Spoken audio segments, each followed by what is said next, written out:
have some osteokinematics around them and some arthrokinematics alongside these axes. What is the name of this point? The cross of these three perpendicular axes. They are the ration of biomechanics. The point that these three perpendicular axes cross together. What is the name of it? Central point. Central Of gravity. rotation. Finding the central rotation of each joint is one of the most important tasks for kinematic study in a joint. Okay? Okay. It is the location of cross over these three perpendicular movements. Okay. Let's go to the behind books. Necessary for the basics.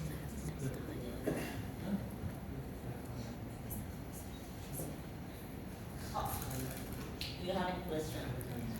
Everything is clear. Spinal column. Look at to this spinal column in standing position as a whole. As a whole, you can see that this spinal column is the basic part of our body that is called upper extremity and lower extremities connected to this spinal part and central part of our body. And the stability of this point is most important for us. In the normal cases, in standing position, we can pass three different triangular from the spine for assessment the proper posture of a subject. The first triangle is that one. The base of this triangle is the line that connects to a spine of the scapula. And The apex. apex of this triangle is in the midline in the superior local line. So during the physical exam of your patients, if you are going to assess the proper or correct posture, you can do that. Determine the spine of the scapula in two sides and connect them with the line together, and then draw a apex of this triangle.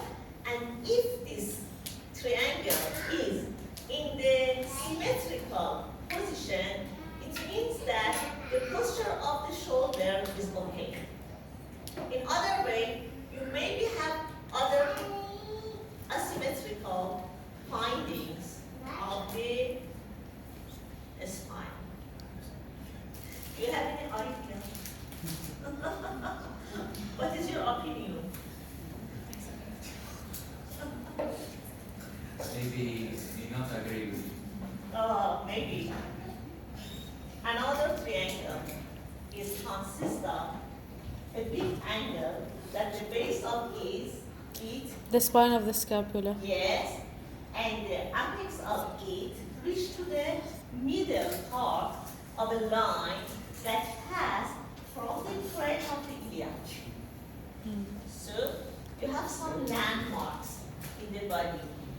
You draw a line between two spines of scapula in two sides, and other lines draw between two crest of iliacs in two sides. And this triangle should reach in midline as an apex of this line for normal posture. And another triangle is this triangle that base of it is the line that connects cretobilia together, and the apex of it reach to this line in the scapula. If you draw these triangles in this situation, maybe the general posture of the patients is correct. In other way, if you found some asymmetrical positions of this triangle, it is a bad or poor posture of the subjects. And it is usual in some patients. For example, a person habits that he always, when is in the standing position, always in this position, and put their waist in the left side. After some years, the alignments of these triangles should be disrupted. And there is an imbalance of the muscles, ligament, tendons, and fascia in the right side and left side. Some of them are weak and some of them are taut or short because the bad posture. Okay. So, first of all, you should determine these landmarks for early assessments of your subjects. Usually, in normal activities, always we have some shifting of the weight to the right side or left side. Which activity providing this condition? In which activity we have shifting of the weight to the right and left side? Walking. Walking. It's very usual habits that we do every day. We are walking. But during the walking, when we are going to walk, do you have any shifting to the right side and left side like this picture? No. Why? Because the proper contractions of the muscles around the spinal column and they compensate this malmovement of the spine. So, the main reason of the spinal column in our body is stability. The main goal, stability. You should have a stable spinal column, and after that, the weight of the skull and movement of the upper and lower extremity can be done. If you have not a stable front, the movements of the arm is not efficient. So we need the stability. Strong spinal column with the power of the muscles and ligaments around it. Stability is the first role of the spinal column. In other way, you know that there is a movement in our spine as a whole, from cervical to lumbar. And you know that the mobility of this structure is very high. Do you have any prediction of the range of flexion and extension of the spine? Can you predict a degree? For example, for the elbow, we have about 100, 160. maybe 160 degree of range of motion. Do you have any prediction about flexion and extension of the spine as a whole? What? I will predict what at school. In extreme condition. 20, 40 to 20. It's a little small. 60. Full flexion towards full flexion to full extension. As a guide, you can suppose a gymnast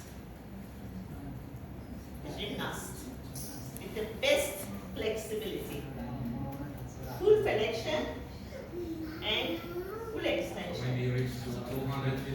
Yes. 215. As a whole, we have the talent of 250 degree from full flexion to full extension. It's a very large range of motion. It means that our spine has two flexible joints. Stability and the second row Flexibility. flexibility. Actually, the man-made structures and materials, the combination of these two characteristics is too hard and difficult to achieve. One of the problems of the engineers to make a material that has flexibility as well as stability is that one. Because it is not supposable. For example, regarding to the building, you suppose a building that has a very, very strong pillars, and at the same time, these pillars are too flexible. In the mechanical engineering, it is too difficult. It's too difficult, and it is one of the main problems to build buildings that have stability and have flexibility to prevent the damage during the earthquakes. Okay? If these problems will be solved in the proper manner, the damage or traumas after earthquakes should be diminished. But it is very difficult to do that. But in our body, it has made. We have a spine with complete stability and simultaneously with complete flexibility. It's amazing. It's two. And three, the third one is, you know that in the middle part of our spinal column, there is Rib cage. which structure? The rib cage in the middle one. No, in the center of the spinal column. Yes, the spinal cord. Mm. A spinal cord consists of many, many different nervous fibers, and it is a very sensitive tissue that nerve roots are derived from it. And only structures that surrounding the nerve cord are responsible for protection of the nerve cord. And so, at the same of stability as well as flexibility, Have protection. the third role of the spinal column is protection.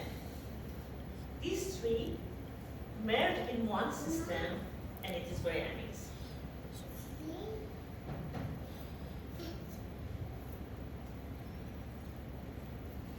Okay.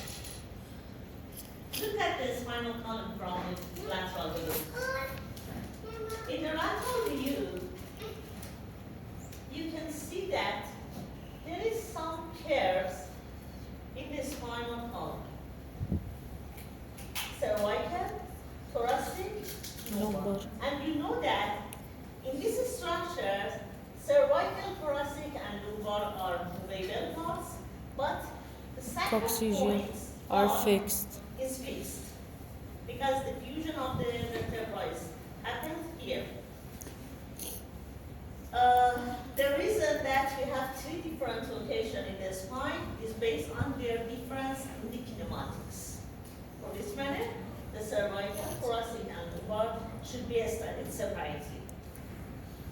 In this view, we have a curve that convexity is forward is lordosis, cervical lordosis, and then thoracic kyphosis, again lumbar lordosis, and in the sacroiliac again kyphosis.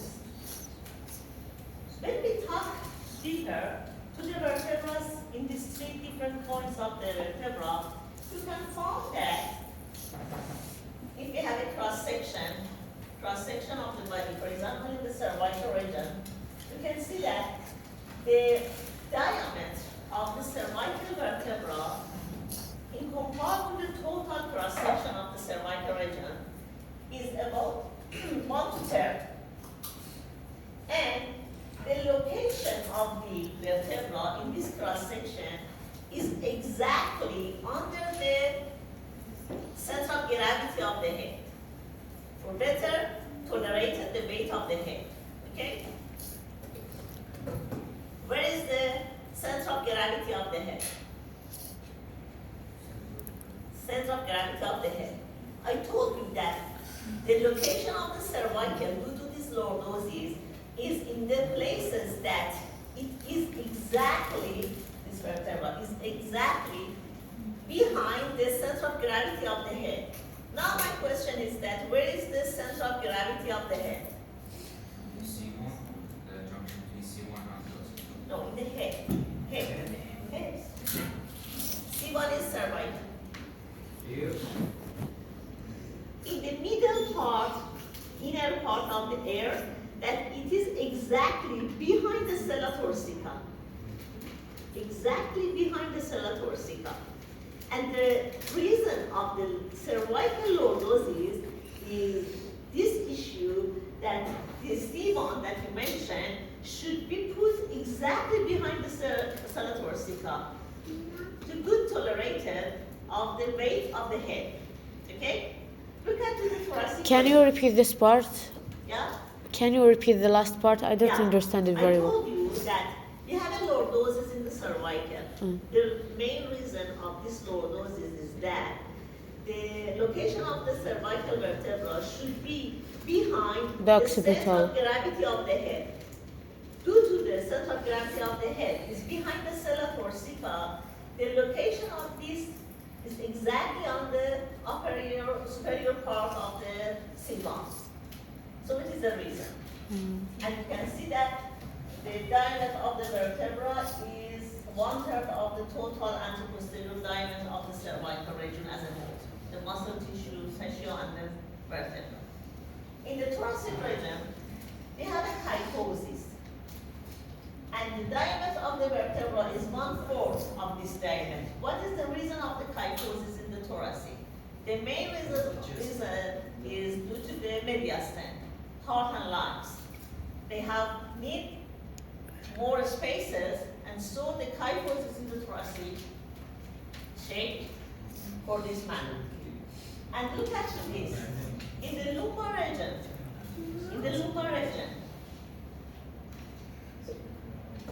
if we have a cross section of the lumbar region, the amount of the diameter of the vertebra is different from that one. It is half of the cross-section area. It means that the lumbar vertebrae are more bigger than others. Okay? Okay. Why? Because the range of motion is... No. The biggest lumbar vertebrae is due to the heavy weights that should be tolerated by them. Because it's cervical, these vertebrae are just responsible for bearing the weight of the head. But in the lumbar, these vertebrae are responsible to bearing the weight of the head, And upper extremity, and trunk. So the size of the vertebra in the lumbar region should be bigger. And it is 1/2 of the total cross-section area. Okay? Okay. Go to the next slide. If you look to the spinal column from the backward, usually you can see the straight column. In normal cases and healthy subjects, the spine should be straight. So, in the clinical exam, if you determine the spinous process, they should be in a line, and here again, the levelness of the shoulder should be symmetrical, and levelness of the craniophilia should be symmetrical. It's a healthy subject. In unhealthy subjects, maybe some difference, bad postures that is unfortunately common, unfortunately in the young population. it has the back postures during sitting, standing, sleeping, the cell phone in all times of the day, providing some psychosis or psychosis, or sitting in asymmetrical position. For example, one person happens to have one leg on another leg as a cross, and plate bearing usually is on the left side. So after some years, they actually back posture and symmetrical lines of the spines and the deltoidial struct. Again, you have seen the curvatures of the spine. Here you can see that this curvature of the spine's development during the first years of lifespan. In the lumbar region, for example, here you can see that in newborn, instead of lumbar lordosis, we have lumbar kyphosis. It's because to the posture before birthing of the baby. And gradually, the kyphosis change to the lordosis. About 5 years ago, it is the lumbar region of the 5 years child, the hyperlordosis of the lumbar will happen. Maybe you had an experience regarding to the walking of the little Child. babies. It seems that they have belly to walk forward and walking. Maybe some parents worried about it and ask you, what is the hyperlordosis of my children? And maybe I said, yes, no, it is not correct. It's a physiological process. But after some years, about 10 to 12 years, it's diminished and reached to the normal lumbar lordosis, like the adult.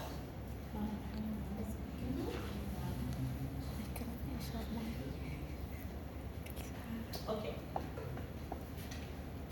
When we are talking about the spinal column as a whole, we know that this spinal column consists of different vertebrae. And each vertebra has different parts that maybe you can read them in the cervical and thoracic region, and you can help me to determine it now. So, the main part of each vertebra is body. What is the type of the bone in the body? Now, we have two different major categorization of bones. Compact. Cancellous and cortical. Bone. Cancellous and cortical. Okay. Okay? Okay. So, the body is cancellous bone. You know the difference between cancellous bone or cortical or impact bone. Do you have any idea? We have, I heard spongy and compact bone. Yes. Spongy is the same. Cancellous. Cancellous. Yeah. Spongy and cortical or compact. Do you have explanation for difference between these two types of bones? I have a question. Can you understand my course? Or just you say present in my class? No, translate the lecture in the chat and read and listen. Simultaneously Yes. or not? Yes, yes. Because maybe the other colleagues recording this voice. No, I translate and Okay. At the same time, you hearing, translate, and take care of your baby. Yes, I can do this everything. Okay. It's my question. If you have no any concentration in the class, it's no matter. You can go away the class and take your try and then come back to the class or with the recorded voices, because I think it is not it's disrupt the concentration. If you are angry, it's my idea. I have no any idea about you. No, she can. She stays. Okay, no problem. It's my duty to ask this from team, because I think that it cannot good position for you, and I think that most of the others you are in problems, and it's very difficult for you to take care, writing, translating, recording. Okay, Also at home, I read and hear him. you are at the same you are used to do it. Okay, no problem, no problem. But sometimes maybe because gradually we can reach to the most difficult course of biomechanics. Till now we just review and we need more concentration. Okay. What was my question? What is the difference between a spongy and compact bone? What is the difference? The compact one is stronger than the spongy one, but it has more flexibility than the spongy one. Yes, very nice. So, in the body of the vertebra, we have a spongy bone that covered by the compact bone. The layer of the superior, inferior, and around of it is compact, but the inside of them is cancerous. It's the main and biggest part of the vertebra that is denominated as vertebral body. In the posterior part, we have different parts of the vertebra. The posterior part called as posterior arch. Posterior arch consists of, what is the name of this? Number 8. Physical? Yeah. Number 8 is pedicle. And what is the name of number 3? Inferior facet joints. Number 4? Lamina. No, Super facet. 11? Lamina. Lamina. 7? Spinous process. 5? Spinous process. Thank you. So, this part as a whole is posterior arm and body is anterior part. So, it's the complete shape, and here you can see the continuity of the vertebrae. One major pillar consists of bodies, 2 minor pillars consist of facet joints as a whole. Okay, come back to the curvatures of the spine.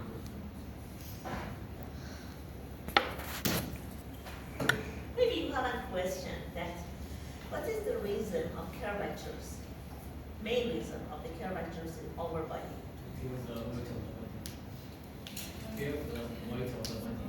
Weight. Yes. To good absorption of the Yes. How it can work? How it can work as a more shock absorbers Distribution of the weight by using these curvatures. and the others. Do you have any idea? Thinking about it.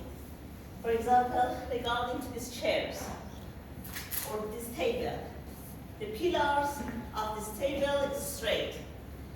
Is it better to have a curvature to shock absorb or not? It depends on the function. This leg is straight because it's supposed to stand still and be weight, but because your body is moving, you will need curvature to distribute the weight of the body while moving or doing some functional movements. Thank you. So also better will guide the movements. Okay.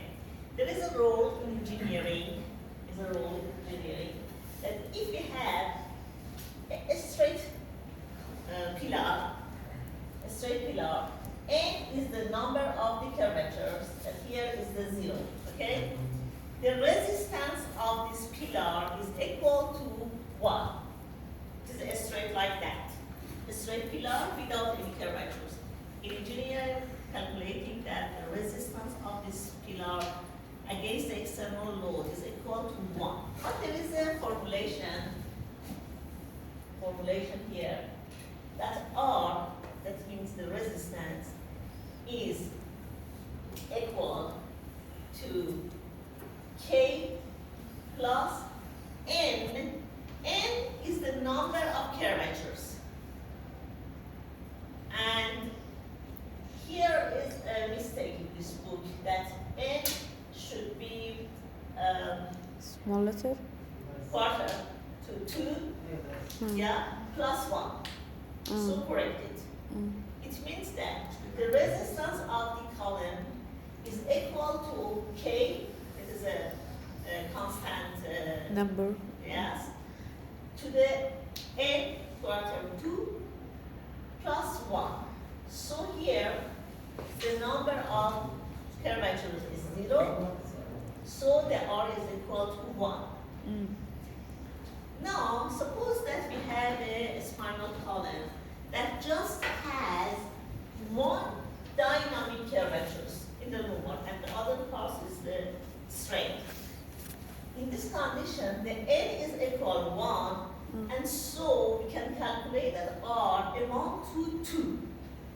So it means that with adding one dynamic curvature to the spinal column, we can change the resistance of this column twice. If we have two dynamic curvatures, like that one, n plus equal 2, the r is 5. The resistance is 5 times more than primary conditions. And if, like the normal in our body, we have 3 dynamic curvatures, the resistance of our spinal column is 10 times more. It's amazing. As you mentioned, others, Shock the shock absorber. absorption of the column increasing by adding these curvatures to the column. But the amount of the curvatures is another target that should be considered. How many curvatures is okay? Maybe it is on questions that more curvature is better or not, or less curvature is better. There is different amount of the curvatures is different population. It is a range.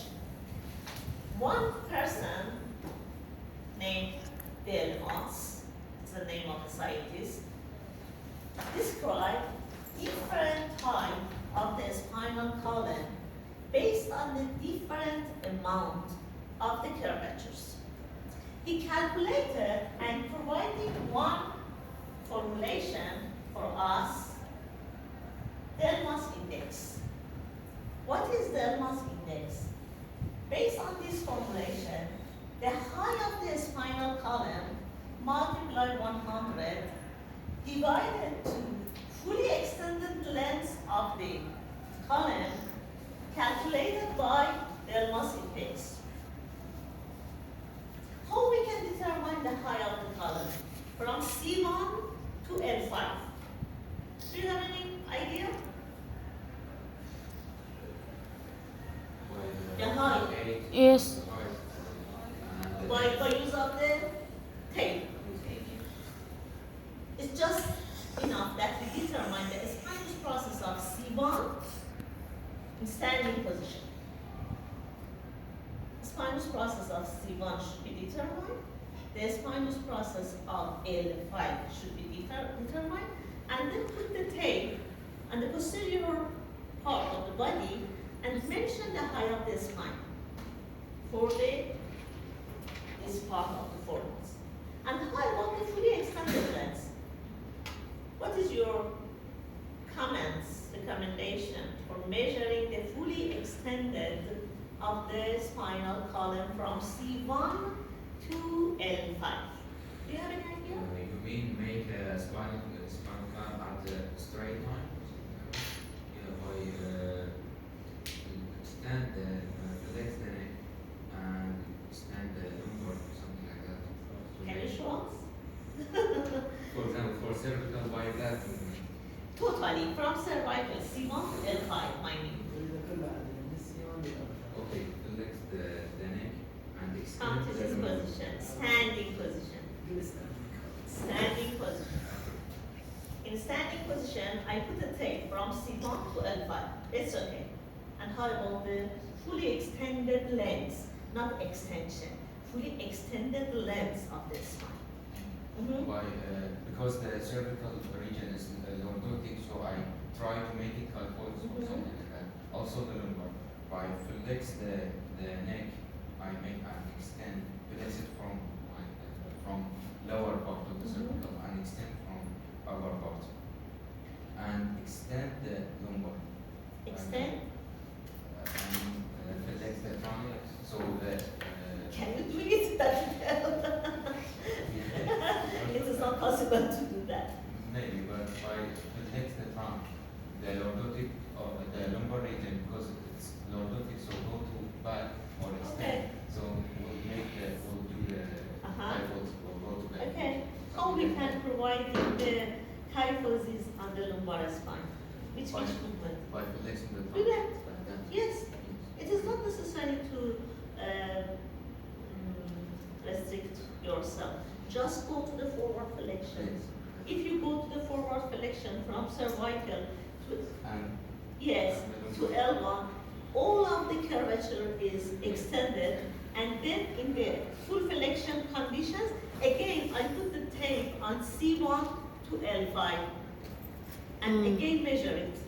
It's fully extended. Thank you. It's fully extended length of the spine. By this simple measurement, you can calculating the deltoid index in the body. For example, look at this. It's here, the blue line is the curvatures of the spine, and then I ask the patient to go to the forward flexion. This curvature is opened, and again measure it and put this formulation. As a whole, this is a spinal index in the normal population is between 94 to 96. Okay? 94 to 96.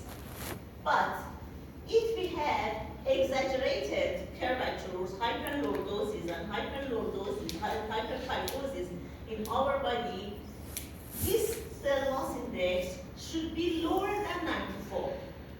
The name of this type of the spine is dynamic spinal column. And if the index of lordosis or cell mass index is higher than 96, the type of spine is static, and it means that the curvature is attenuated or decreased. So it is a very simple way to calculating the amount of the curvatures of the spinal column totally, not specifically in the lordosis, in the lumbar, or in the cervical. As a whole, you can determine the deltoid index to calculating the conditions of the spine. So can we use that rule for each region? No. Because it's calculating in several populations as a whole. You cannot determine it just for lordosis, because it's a combination of lordosis and kyphosis of the thoracic. Then maybe the score of the 96 or 94 should be changed if you specifically do it in the specific region. In another way, it is too difficult to separate the movement of the lumbar from thoracic. In clinical, it is not possible to exactly determine the range of lumbar from the thoracic. Usually, thoracolumbar region working together. Okay? Okay. Do you have any question?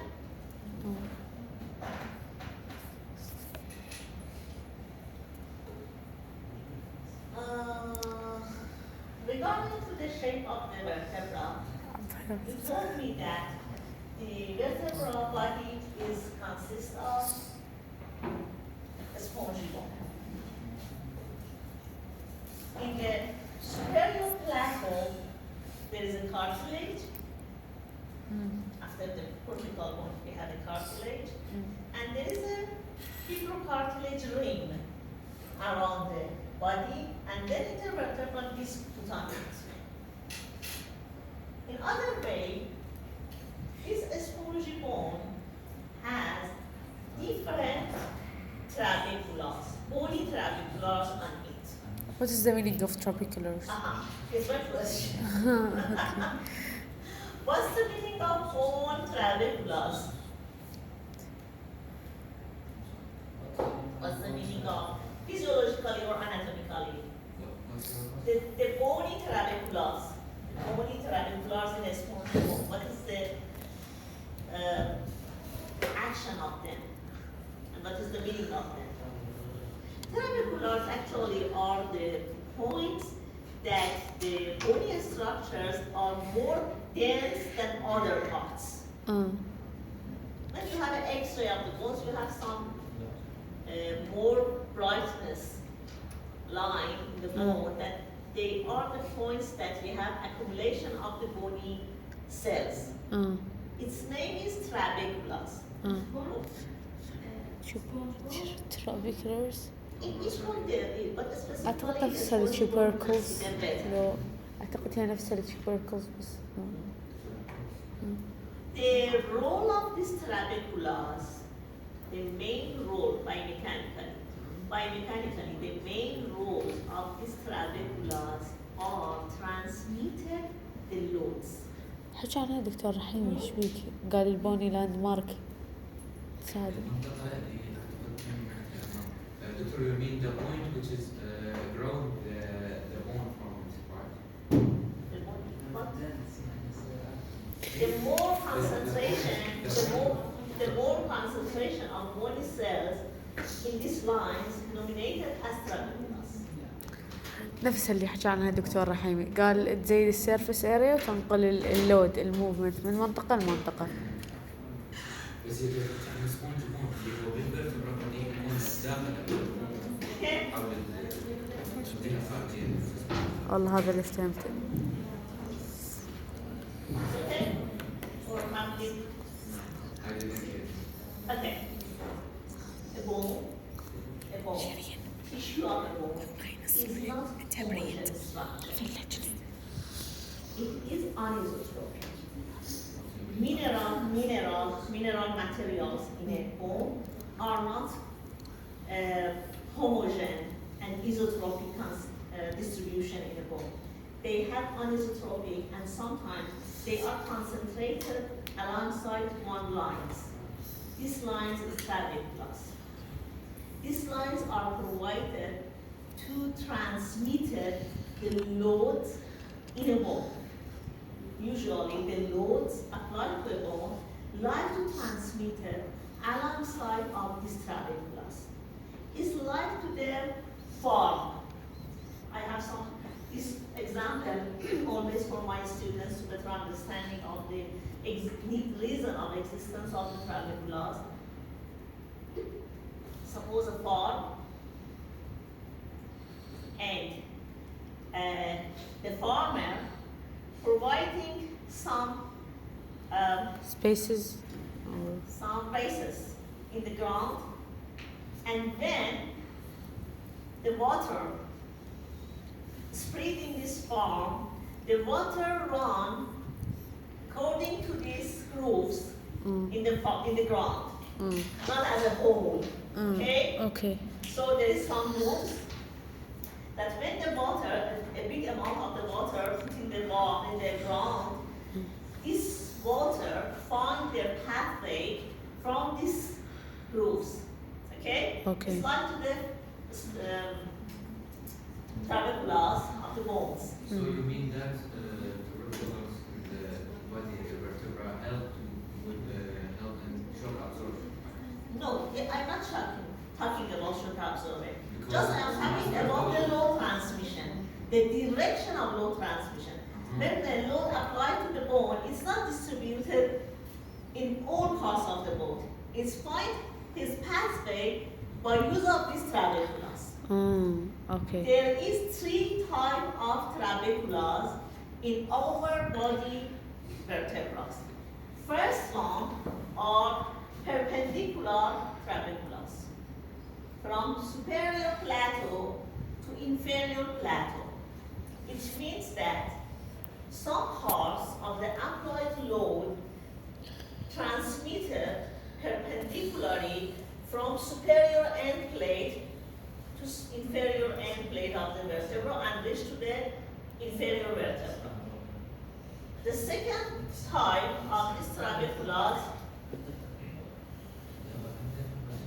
are oblique ascending trabeculars. Oblique ascending trabeculars. They are originated from the superior plateau and run to the superior facet joint as well as the spinous process. And the third one are oblique descending trabeculae. They are originated from inferior platform, come to the inferior facet joints as well as spinous process. So, when we are talking about the load transmitted from one vertebra to the lower vertebrae, they are running during these pathways. Okay? Okay. We consider that these three trabeculars are superimposed together. And finally, we have this figure in the body. Vertical, Oblique. superior oblique, and inferior oblique. They are superimposed to each other, and just there is one weak point of the body that covered just by one type of these trabeculars. Which is it? Look at this The figure. anterior part of the body. The anterior part of the body, it is the weakest point. This triangle in the anterior part of the body is covered just by vertical trabecula, and superior and inferior oblique are not covered it. So this part is the weakest part of the body. Weakest part. If we apply an external load that it is maximal than tolerated by the bone, the first part of the bone that can be fractured is this part, compression fracture. In the osteoporotic patients and elderly, that compression fracture is very common.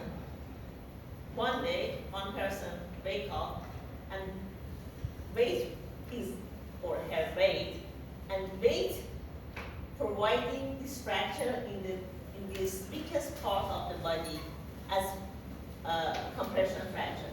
How you can diagnose these compression fractures in the anterior part of the body? What is the way to diagnose it? Diagnosis. How you can diagnose? For example, one patient comes to your clinic, I have a back pain, but the main reason is compression fractures in the anterior ridge of the vertebra. What is your idea about the clinical exam to determine diagnosis? X-ray. How you can see in X-ray as a diagnosis point? Yes, You say X-ray? You say? Okay. What is your idea? How we can see in the X-ray of these patients?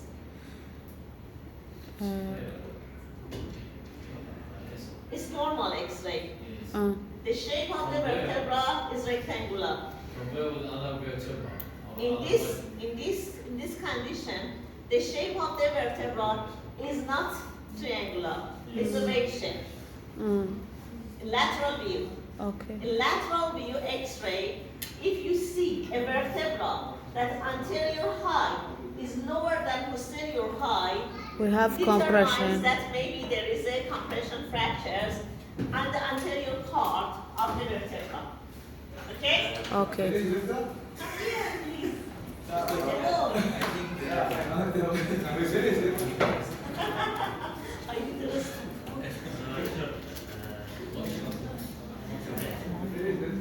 Yes? Of course. Come back at 2:00. Thank you.